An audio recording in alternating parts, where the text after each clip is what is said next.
Hi hello, ഇന്ന് നമ്മൾ വന്നിരിക്കുന്നത് ബ്രിട്ടാനിയ കേക്കിൻ്റെ ഫഡ്ജിറ്റ് എന്നുള്ള പേരിൽ ചോക്കോ ബ്രൗണി ആയിട്ടാണ്.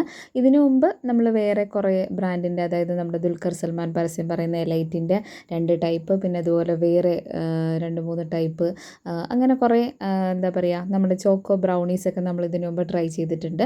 അപ്പോൾ ഈ ഫഡ്ജിറ്റ് എന്നുള്ള പേരിൽ നമ്മൾ ആദ്യമായിട്ടാണ് ട്രൈ ചെയ്ത് നോക്കുന്നത്. അപ്പോൾ എനിക്ക് ഈ ഒരു കേക്ക് കഴിച്ചതിൻ്റെ ഒരു എക്സ്പീരിയൻസ് എന്താണെന്ന് വെച്ചാൽ, നല്ല കട്ടിയായിരുന്നു, നമുക്ക് ഒട്ടും സോഫ്റ്റായിട്ട് ഫീൽ ചെയ്യുന്നില്ല. പിന്നെ അതുപോലെ ചെറിയൊരു അത്ര സ്റ്റഡി അല്ലാത്തൊരു പൗച്ചിനകത്താണ് നമ്മുടെ ഈ പ്രാവശ്യത്തെ ബ്രൗണി വന്നിരിക്കുന്നത്. പിന്നെ ഇതിനകത്ത് ഫുള്ള് കുണ്ടും കുഴികളാണ് കേട്ടോ. അതായത് നമ്മളിങ്ങനെ ഒന്ന് പൊട്ടിച്ച് കഴിയുമ്പോഴത്തേക്കിന് അകത്തിങ്ങനെ എലി തുറന്ന് വെച്ചതുപോലെ കുറേ തുറന്ന് വെച്ചിരിക്കുന്ന ഭാഗം പോലെ ഉണ്ടായിരുന്നു.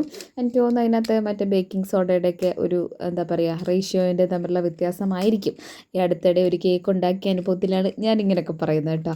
അത്ര വലിയ പരിചയമൊന്നും ഇല്ലെങ്കിലും എനിക്ക് എന്താ പറയുക, പേഴ്സണലി മറ്റുള്ള ബ്രൗണി അപേക്ഷിച്ച് അത്ര അങ്ങോട്ട് ഇഷ്ടപ്പെട്ടിട്ടില്ല എന്ന് തന്നെ വേണമെങ്കിൽ പറയാം. വേണമെങ്കിൽ നമുക്ക് ക്രേവിങ്സിനൊക്കെ കഴിക്കാൻ പറ്റിയ ഐറ്റം.